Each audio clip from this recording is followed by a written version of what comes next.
बिस्मिल्लाहिर्रहमानिर्रहीम अस्सलाम वालेकुम and welcome back to my channel educational tips. कैसे हैं आप सब? आई होप सो आप सब बच्चे बिल्कुल ठीक ठाक होंगे। स्टूडेंट्स, आज मैं आपके साथ शेयर करूंगी न्यू अमेजिंग साइंस, और इसका हम लोग आज पेज नंबर हम लोग पढ़ेंगे 4 एंड 5, क्योंकि लास्ट टाइम मैंने आपके साथ पेज नंबर 2 एंड 3 शेयर कर दिया था, तो इसके साथ मैं आपके साथ पेज नंबर 4 और 5 शेयर करूँगी। तो लास्ट टाइम हम लोग बात कर रहे थे, हम लोग कुछ क्लासिफिकेशन ऑफ लिविंग ऑर्गेनिजम्स के बारे में हमने बात की थी। हमने देखा था कि लिविंग ऑर्गेनिज्म को किस तरह से क्लासिफाई किया गया है और इन सब चीज़ों के बारे में हमने डिटेल से जाना था। आज मैं आपके साथ शेयर करूँगी फंजाई और बाकी सारी यहाँ तक कॉनिफर्स तक। ठीक है, तो चलिए स्टार्ट करते हैं आज के लेक्चर। तो सबसे पहले आ जाता है हमारे पास फंजाई। क्या लफ्ज़ है ये? Fungi. The organism in this kingdom include mushrooms, toadstools, bread moulds and yeast. यानी कि इस किंगडम के अंदर जो जो चीज़ें आती हैं, जो जो चीज़ें लिविंग ऑर्गेनिजम्स के अंदर हम लोग देखते हैं, तो इस किंगडम के अंदर कौन कौन सी चीज़ें इंक्लूड हो जाती है हमारे पास मशरूम्स जितने भी हैं, ये देखिए, ये मशरूम की पिक्चर भी हम लोगों ने दिखाई हुई है। मोल्ड्स, टोडस्टोल्स, ये सारे के सारे क्या हैं? ये फंजाई हैं। They are similar to plants but they do not have chlorophyll. ये प्लांट्स की तरह तो होते हैं, यानी कि इनके पास इनका जो स्ट्रक्चर होता है या इनकी जो वर्किंग होती है वो प्लांट की तरह की होती है, लेकिन एक फ़र्क होता है इनमें कि इनके पास क्लोरोफिल मौजूद नहीं होता। और जब क्लोरोफिल मौजूद नहीं है and they can't make their own food, अब इनके पास क्लोरोफिल मौजूद नहीं होता जिसकी वजह से ये अपना खुराक खुद नहीं बना सकते। They obtain nutrients from other sources. अब अपने खुराक तो नहीं बना सकते, अब उनको तो फूड चाहिए, क्योंकि कोई भी लिविंग ऑर्गेनिज्म है, कोई भी जानदार चीज़ है, उसको कुछ ना कुछ खाने पीने के लिए कुछ उसको फूड चाहिए होता है जिसके थ्रू उसको एनर्जी मिले और वो अपना वर्क परफॉर्म करे। तो ये क्या करता है, ये जितने जो न्यूट्रिएंट्स है ये किसी और सोर्सेज से लेता है, कहीं और से लेता है, किसी और के पास से न्यूट्रिएंट्स लेता है जिसके थ्रू ताकि इनके पास एनर्जी आ सके और जो अपना काम कर सके। They do this by growing on things but they can use as a source of nutrients such as dead plants or animals। ठीक है, अब ये पाए कहाँ जाते हैं? ये थिंग्स के अंदर, चीज़ों के अंदर अपने आप को, चीज़ों किसी भी चीज़ के अंदर ये मौजूद होते हैं। जैसा मोल्ड्स जो हमारे पास वो हमारे पास मौजूद होते हैं, और ये अमूमन तौर पर डेड प्लांट्स और एनिमल्स में पाए जाते हैं। यानी कि जो डेड जो मरे हुए प्लांट्स या एनिमल्स होते हैं उनके अंदर फंजाई होता है। ठीक है, जिसके और फंजाई उन डेड प्लांट्स और एनिमल से अपना फूड लेती है, उधर से अपना फूड लेती है और अपना वर्क परफॉर्म करता है, उनको डिके करती है, उनको रोस्ट, उनको गलने सड़ने में मदद करती है। उसके बाद आ जाते हैं प्लांट्स के ऊपर, पौधों के ऊपर हम लोग, क्योंकि एक थोड़ा सा ये भी काफ़ी डिटेल में पढ़ने वाली चीज़ है कि क्लोरोफिल जो है इनके अंदर कैसे पाया जाता है और ये किस तरह से ये अपने वर्किंग परफॉर्म करते हैं, किस तरह से क्लासीफाई किए गए, ये इनकी भी आगे फर्दर टाइप्स होती हैं प्लांट्स की। तो वो प्लांट्स की फर्दर टाइप्स कौन कौन सी होती हैं? This multi cellular organism. Multi cellular यानी कि मल्टी का मतलब ज़्यादा, तो इनके अंदर प्लांट्स के अंदर काफ़ी ज़्यादा सेल्स मौजूद होते हैं। यूनिक का मतलब एक, सिंगल, मल्टी काफ़ी ज़्यादा, lots of. This multi cellular organisms contain green substance. इनके जो काफ़ी ज़्यादा सेल से बन के बनता है, एक प्लांट काफ़ी ज़्यादा सेल से बन के बनता है, तो वो क्या कह रहे हैं कि ये जो मल्टी सेलुलर ऑर्गेनिजम्स हैं ये ग्रीन सब्सटेंस से मिलकर बने हुए होते हैं। इनके अंदर वो ग्रीन सब्सटेंस, एक वो सब्सटेंस जो कि इनको ग्रीन कलर प्रोवाइड कर रहा है, वो उसको क्या कहते हैं, उसको हम लोग क्लोरोफिल का नाम देते हैं। This substance can absorb energy from sunlight. ये जो सब्सटेंस है, जो क्लोरोफिल है, ये सनलाइट से, सूरज से एनर्जी जो है वो अब्जॉर्ब करता है, सूरज की रोशनी को अपने अंदर अब्जॉर्ब करता है, उसकी वो जो सूरज जो हमें उसको रोशनी दे रहा है, उसको ताकत दे रहा है, उसको अब्जॉर्ब करता है। The plant then use this energy to make food. और फिर ये अब्जॉर्ब करके, उस एनर्जी को अब्जॉर्ब करके करता क्या है, ये उस एनर्जी को अब्जॉर्ब करके उसका क्या करता है, उससे अपना खुराक लेता है, उससे अपनी फूड लेता है, जिसके थ्रू वो अपनी आसानी से वर्किंग कर सके। Plants cover much of the surface on earth. अब मेजॉरिटी जो अर्थ की जो सर्फेस पर ज़्यादातर जो चीज़ पाई जा रही है वो हमारे पास प्लांट्स मौजूद हैं। क्यों? क्योंकि प्लांट्स हमारे लिए, हमें एक ह्यूमन्स बीइंग को लाइफ जिंदा रहने में भी बहुत ज़्यादा अहम किरदार अदा कर रहे हैं। They vary in shape and size. अब प्लांट्स मुख्तलिफ तरह के होते हैं, उनकी शेप्स, उनकी साइज़ हर प्लांट का अलग-अलग होता है।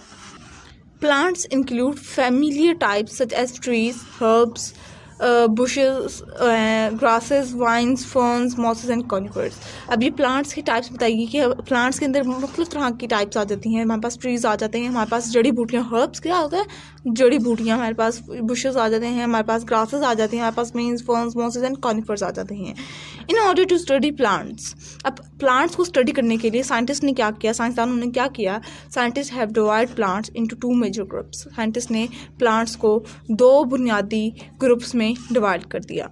The plants are classified depending on their on whether they are flower और नॉन। अब वो कह रहे हैं कि प्लांट्स जो है ना वो उनको किस बेस पे डिवाइड किया। अब उन्होंने 2 ग्रुप्स में तो डिवाइड कर दिया, 2 हिस्सों में तो पार्टीशन कर दी प्लांट्स की, लेकिन क्या इन किरदार क्या रखा, मेन उसका मेरिट क्या रखा, क्या उसके ऊपर एक ठप्पा लगाया कि हाँ ये अगर होगा तो ये होगा, ये इस टाइप का होगा। अगर उस प्लांट के पास फ्लावर्स होंगे तो वो फ्लावरिंग प्लांट्स का ग्रुप होगा, और अगर उस प्लांट का फ्लावर्स नहीं होंगे तो वो नॉन फ्लावरिंग प्लांट कहलाएगा, जो कि आपको सेकंड पेज पर, पेज नंबर 5 पर एक्सप्लेन कर दिया गया है। पेज नंबर 5 पर टॉप पर ये देखिए, ये ब्लॉक है। प्लांट्स के अंदर एक ग्रुप आ जाता है हमारे पास फ्लावरिंग, और दूसरा आ जाता है नॉन फ्लावरिंग।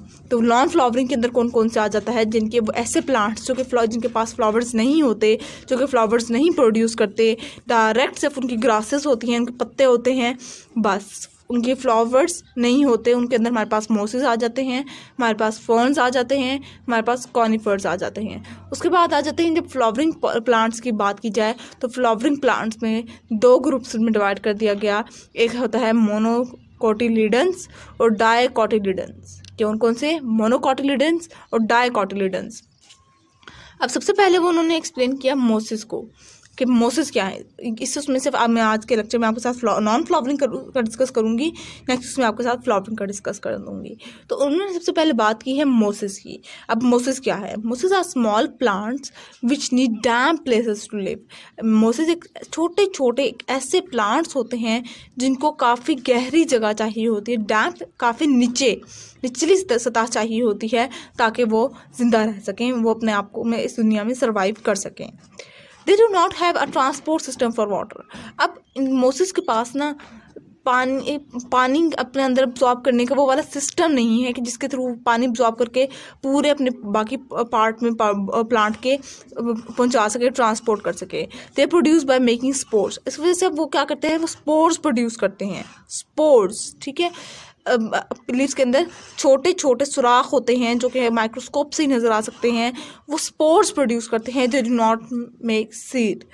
अब इसी वजह से ना तो वो फ्लावरिंग प्लांट्स होते हैं कि उनके फ्लावर्स भी नहीं होते, और वो मोसेस जो हैं वो सीड भी प्रोड्यूस नहीं करते। अब ये देखिए, इस साइड पे आप लोगों को छोटा सा इसके बारे में, मोसेस के बारे में थोड़ी सी और इन्फॉर्मेशन दी हुई है।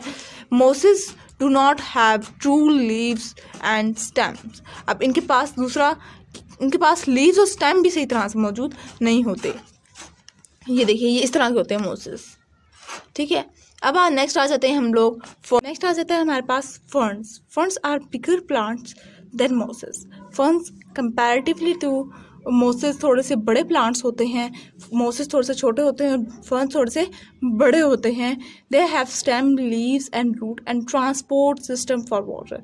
अब उनके पास स्टेम्स भी होते हैं, उनके लीव्स भी होते हैं, उनके रूट्स भी होते हैं, और उनका ट्रांसपोर्ट सिस्टम भी होता है वाटर ट्रांसपोर्ट करने के लिए, यानी कि वो आसानी से अपनी पूरी बॉडी के अंदर, फर्न्स अपनी पूरी बॉडी के अंदर, प्लांट्स के पूरी बॉडी के अंदर वाटर ट्रांसपोर्ट कर सकते हैं। They reproduce by making spores. और वो रिप्रोड्यूस करते हैं, यानी कि एक प्लांट से 2 प्लांट्स बन जाते हैं अपने स्पोर्स के through. They do not make seeds. लेकिन अगर देखा जाए फर्न्स को, तो जिस तरह से मोसेस सीड नहीं बनाते थे, इसी तरह से फर्न्स के भी सीड्स नहीं होते। नेक्स्ट आ जाते हैं हम लोग कॉनिफर्स पर। Conifers are usually evergreen. They have thin needle like leaves. अब ये जो कॉनिफर्स होते हैं ये बहुत ज़्यादा हरे भरे होते हैं, ये काफ़ी ज़्यादा एक झाड़ी टाइप होते हैं। They have thin needle like leaves, और उनके इस तरह के लीव्स होते हैं, जिस तरह से देखे ना झाड़ी टाइप, जैसे क्रिसमस ट्री होता है हमारे पास। They have a transport system, और इनका भी ट्रांसपोर्ट सिस्टम होता है, वाटर ट्रांसपोर्ट की जा सकती है। इनके पूरी ये लोग अपनी पूरी बॉडी में अपनी पूरी बॉडी में वाटर ट्रांसपोर्ट कर सकते हैं। Conifers produce seed which are formed inside the cones. अब सिर्फ कॉनिफर्स नॉन फ्लावरिंग प्लांट में वो है जिसके जो आप लोगों को बताया हुआ जिसमें कॉनिफर्स मोसेस ऑफ फर्न्स के कंपैरेटिवली सिर्फ कॉनिफर है जिसके पास जो सीड प्रोड्यूस करता है और which are form inside the cones, और इन जिसके पास जो कोन्स होती हैं उनके अंदर इसका सीड पाया जाता है। ठीक है, तो हम लोगों ने क्या देखा मोसेस, फर्न्स और कॉनिफर्स के अंदर कि मोसेस में और फर्न्स में मोसेस में फर्न्स में अगर पहले कंपैरेटिव देखा जाए तो मोसेस के अंदर ट्रांसपोर्ट सिस्टम नहीं होता, अलबत्ता फर्न्स और कॉनिफर्स में ट्रांसपोर्ट सिस्टम पाया जाता है। मोसेस और फर्न्स में ये लोग इन दोनों के पास सीड्स प्रोड्यूस नहीं होते, जबकि कॉनिफर्स में सीड्स मौजूद होते हैं। इसी तरह से इसके अंदर ट्रांसपोर्ट सिस्टम बंद होता है, इसके अंदर ट्रांसपोर्ट सिस्टम होता है, इसके अंदर भी ट्रांसपोर्ट सिस्टम होता है। ये जो मोसेस हैं ये डैम्प प्लेसेस पे ग्रो करते हैं, जबकि फर्न्स जो हैं वो थोड़े से बड़े होते हैं मोसेस के कंपैरेटिव, और कॉनिफर्स जो होते हैं वो एवरग्रीन यानी कि काफ़ी झाड़ियाँ टाइप होते हैं, काफ़ी हरे भरे होते हैं। ठीक है, तो ये था आज का लेक्चर। आई होप सो आपको समझ आ गया होगा। अगर आज का लेक्चर आप लोगों को समझ आ गया है तो मेरे चैनल को सब्सक्राइब कर दीजिएगा, वीडियोस को लाइक कर दीजिएगा और साथ ही साथ बेल आइकन को प्रेस करना मत भूलिएगा। ऐसे ही मेरी आने वाली हर लेटेस्ट अपडेट सबसे पहले आप तक पहुँचेगी। मिलती हूँ किसी और वीडियो में। दुआ में याद रखिएगा, अपना ख्याल रखिएगा। अल्लाह हाफिज़।